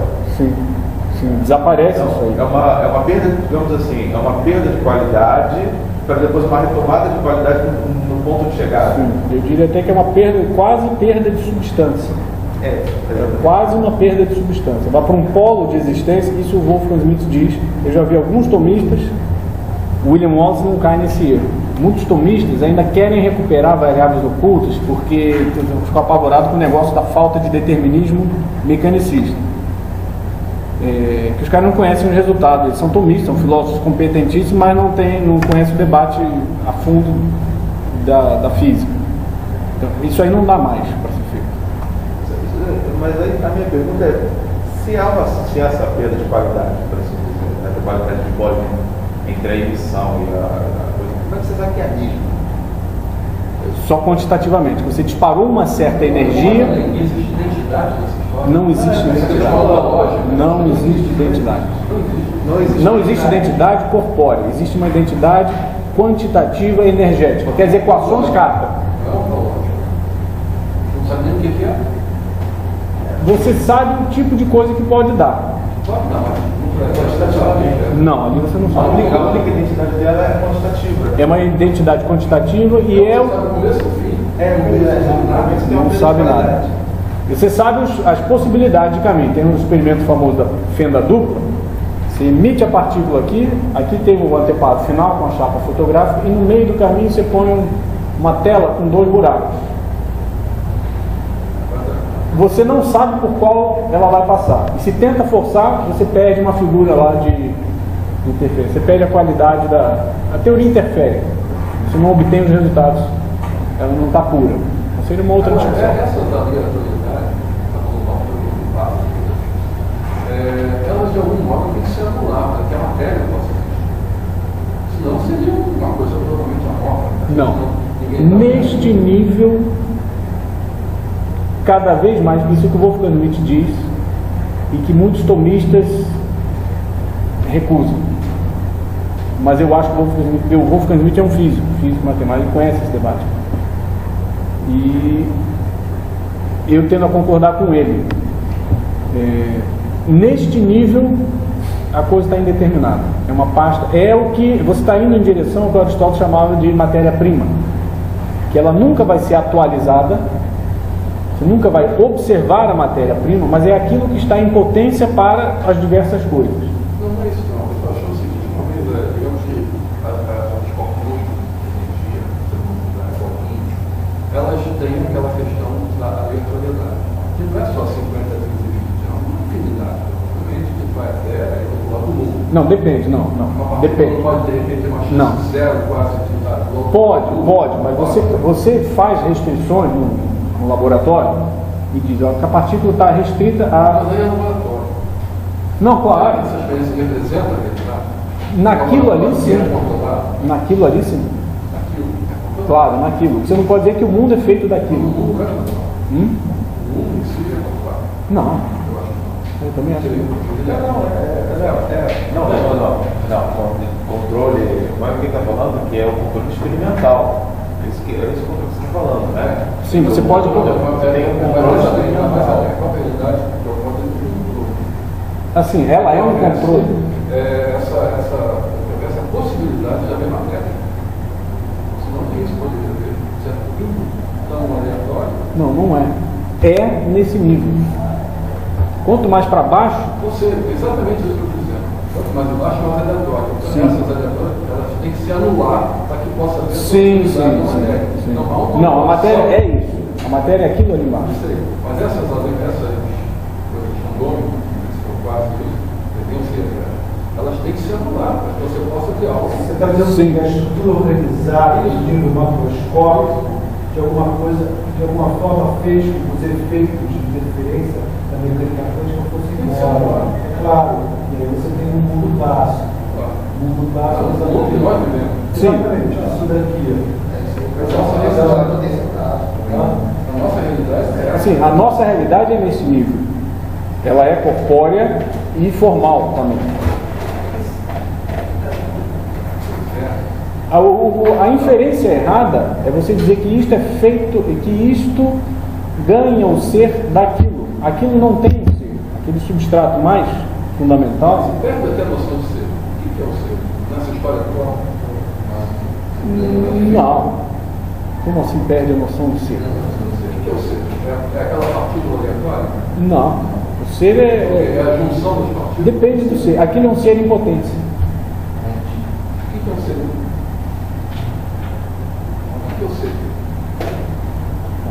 Uma coisa que Aquilo que você diz que é. Mas e o ser? Não, só que até o Nobel de Filosofia. É difícil filosófico, mas é difícil falar o que aconteceu. Talvez a dificuldade também é porque nós estamos usando conceitos que está passando de um canto para outro. Do conceito de matéria em termos de física para o conceito de matéria, por exemplo, aristotélico. É claro que essas coisas têm, como a matéria do Rafael estava mostrando, tem suas funções, mas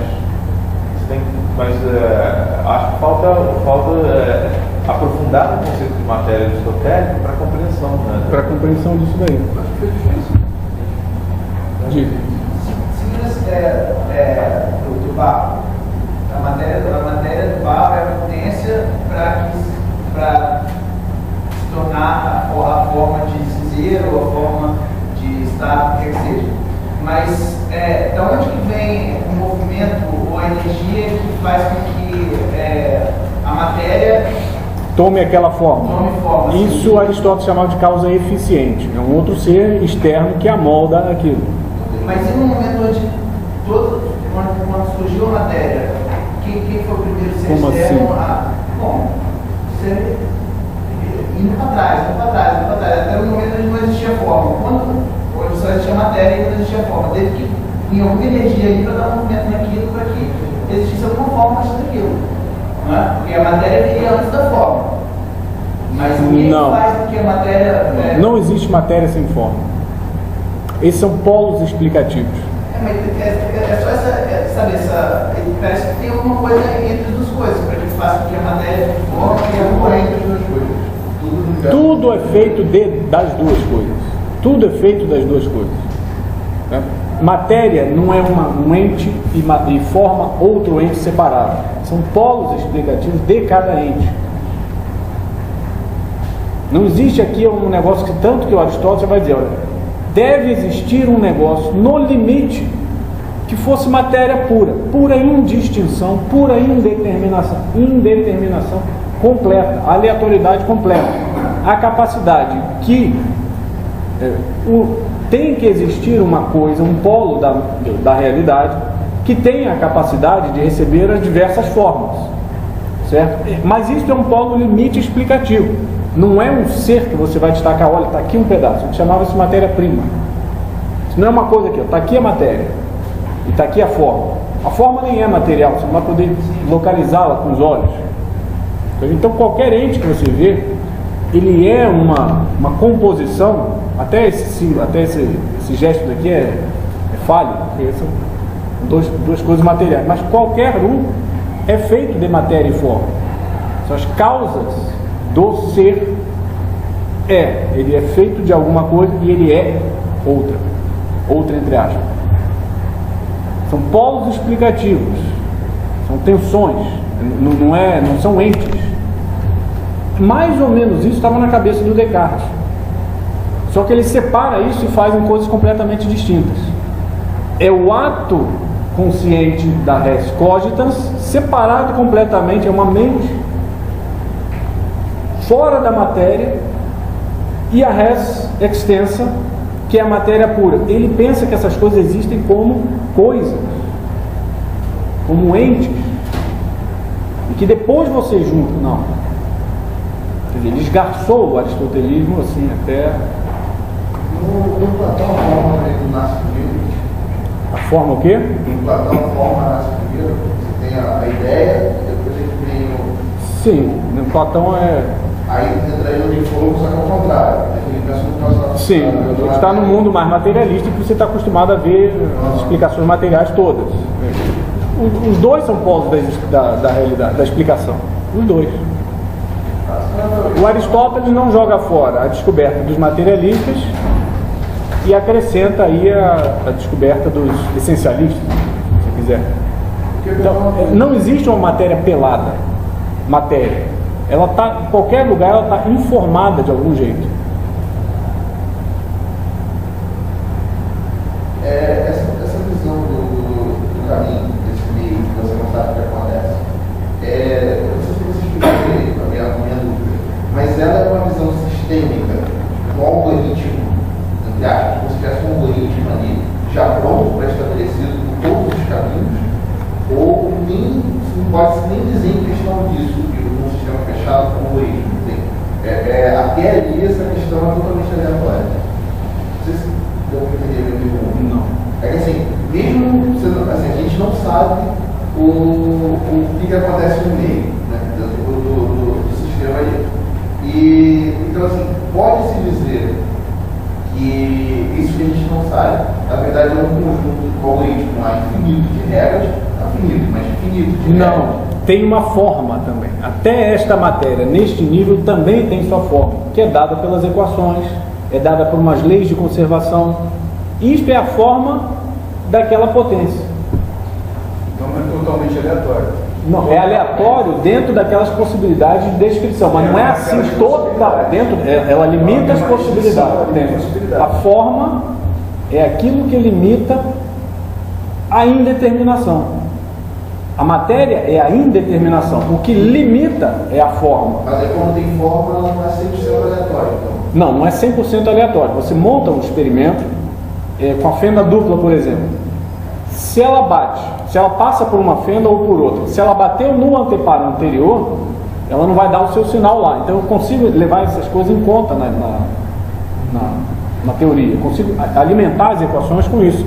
E vejo, bom, as possibilidades quantitativas daquela matéria, daquela potência, daquela excitação que eu vou lançar nessa, digamos, algo que se aproxima da matéria-prima, mas não é matéria-prima, ela ainda já está informada. De qual jeito?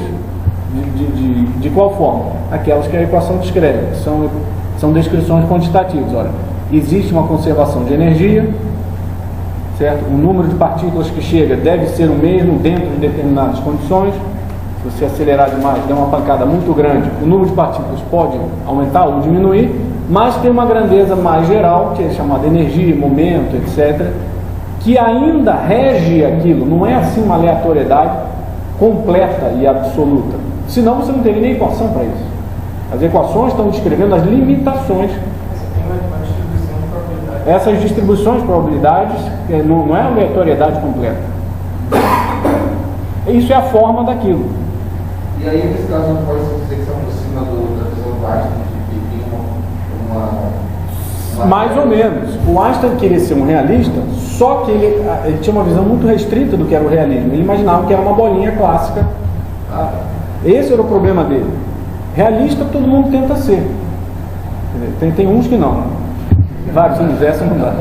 Mas realista todo mundo tenta ser. É porque eles não conhecem Aristóteles. Aliás, eu tenho lido um montão de livros de físicos ou até filósofos, até alguns que citam Aristóteles, mas não vê fertilidade, o cara não entendeu Aristóteles. Você vai ver, Aristóteles diria tal coisa aqui. Não entendeu o que é o conceito de matéria e forma, qual é essa dialética entre matéria e forma na composição de cada ente. Aristóteles não diria isso.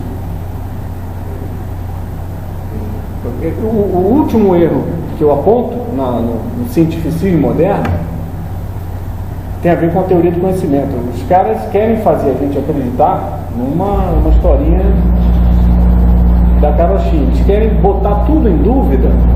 Você não tem mais certeza se o azul é azul. Entrou nessas discussões, né? Você existe? Se a cadeira existe?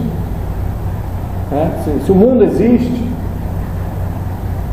Mas você entra sobre o azul, o amarelo, o gato. Não, o gato eu não sei se existe, mas as moléculas do gato existem. Você tem certeza das moléculas, mas não do gato. Isso aí, essa inferência daí, aí bom, você vai para a física mais moderna, você vê, nem as moléculas existem. Elas são excitações de partículas mais subatômicas ainda. E nem essa existe, nem essa existe. O que estão fazendo? Estão indo para o polo mais da indistinção e total indeterminação. Nunca vai chegar lá. Isso é um conceito, digamos, limite, para usar um termo da sociologia do Max Weber, isso é um tipo ideal. Você tende aquilo se começar a quebrar as coisas. Mas você nunca vai chegar lá. Você sempre vai encontrar um carocinho ou algo que dê um sinal que tem sua forma. Não é algo completamente indistinto. Apesar, São Tomás de Aquino diz, este é um polo ininteligível da existência. O polo inteligível é a forma. O polo da matéria é o polo ininteligível. É o que falta, você não sabe o que é? É só barro? É só essa substância aí indistinta? É aquilo que falta inteligência. Então, ela é ininteligível, mas necessário para você entender o mundo. Deve existir de alguma forma. Infelizmente, aqui não tem mais tempo. A sala está reservada até às 5, você vai ter que filosofar com horário, infelizmente. Vamos falar sobre certas fazer, certos artigos.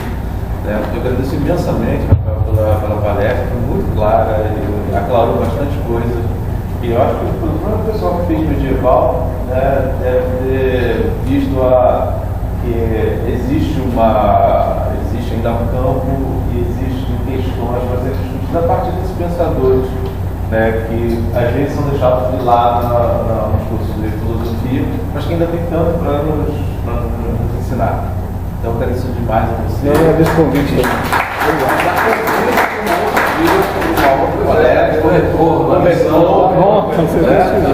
Assim, eu agradeço a recepção e a atenção de vocês. Obrigado. Vai dar aula agora. Aí, acho que